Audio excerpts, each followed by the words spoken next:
Yo, what's up? This is your boy Postman, and you're tuned in to Post in the Diary Room. Welcome to Post in the Diary Room. And as you may know, every day is a good day to get a delivery from the Postman. And of course, if this is your very first time tuning in, please kindly like, share, subscribe, comment, and do whatever is necessary to engage with the content. It's safe to call Lacabra and Lowfeye hand in glove because they've collaborated on a project called the Far From Home tape, if I'm not mistaken. And that was a project that had songs like Slides and Shaq O'Neal.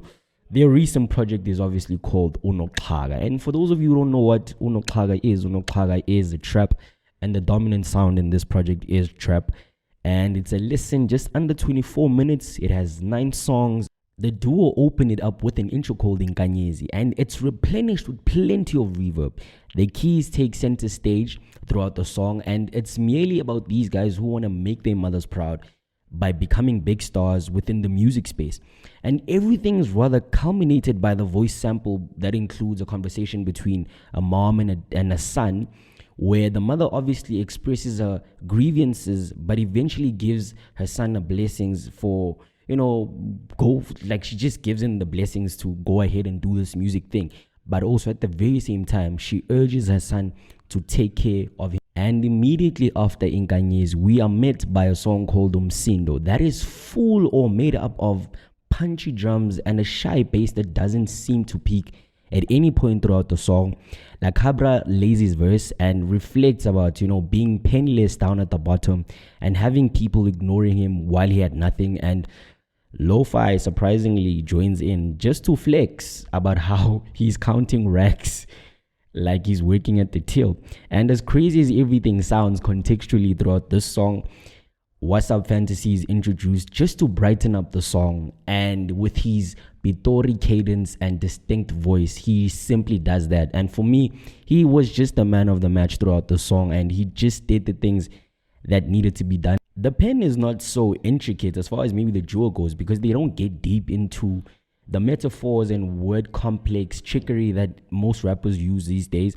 This is obviously showcased on the song Trance, which forms part of the vibey and brighter cuts throughout the album. There are also glint hats throughout the song that are hitting at the back, obviously.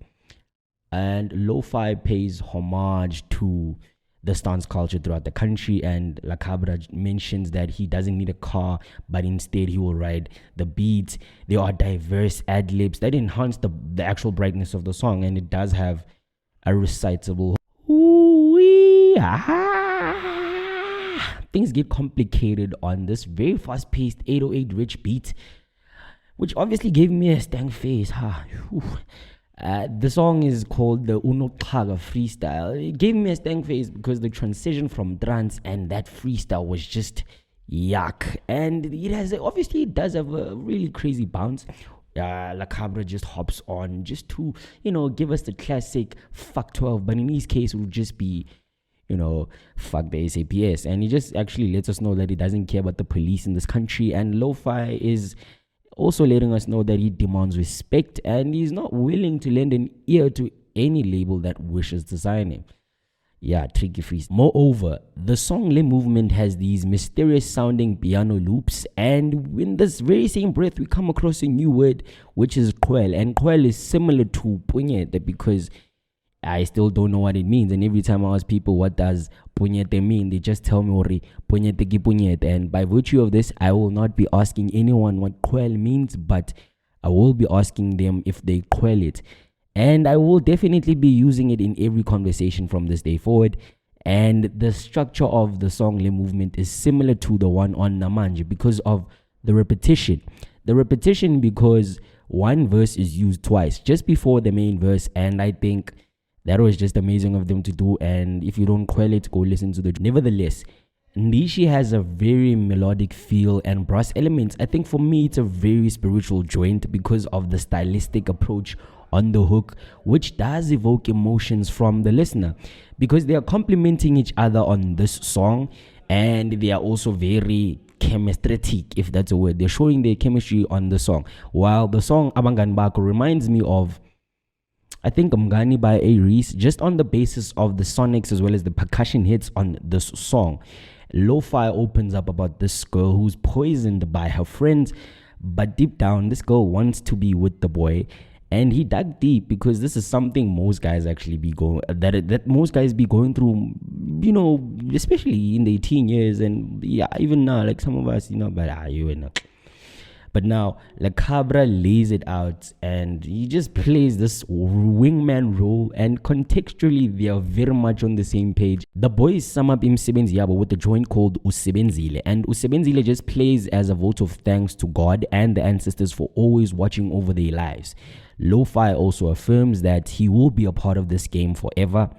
And this is a very profound joint. I love everything about this joint, and I think what a powerful way to just end it. Overall, there are several highlights as well as lowlights throughout the course of the listen. The best thing about this project is that they did not try to replicate what they have done before, and they tried to work on different textures. And the last 3 songs, with the inclusion of trance, I think for me those songs were just nothing short of amazing, and definitely the boys did showcase their chemistry. The worst thing about this project is that it's filled with so many inconsistencies and goofy cuts that made it so messy and ultimately structurally weak. The production was not so favorable, and even so, I do think that the Far From Home tape was a lot better than the Unoxhaka EP. And for me, the Unoxhaka EP gets a 5 out of 10 because they couldn't top that tape that they dropped previously in 2022, and I'm looking forward to hearing them individually. So yeah, post in the diary room, please kindly like, share, subscribe, comment, do whatever is necessary to engage with the content, and I will see you on the next one.